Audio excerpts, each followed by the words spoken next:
Welcome to Kenton's videos. Enjoy the video. In this video, I will explain how to reset your Ford Explorer oil light.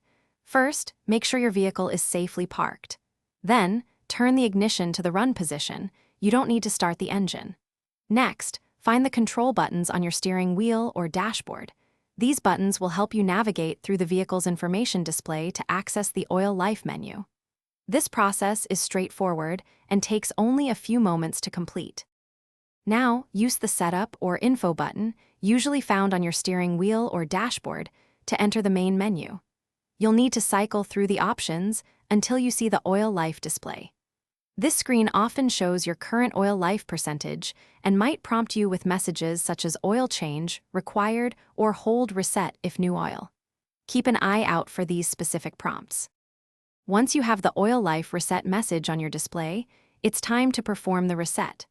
Press and hold the Reset or OK button, typically for about 2 to 5 seconds.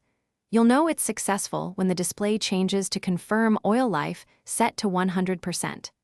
This indicates that your vehicle's system has registered the fresh oil and reset its monitoring cycle. After the display confirms the oil life is set to 100%, you can release the button. The next crucial step is to turn your vehicle's ignition completely off. This allows the system to fully register the change.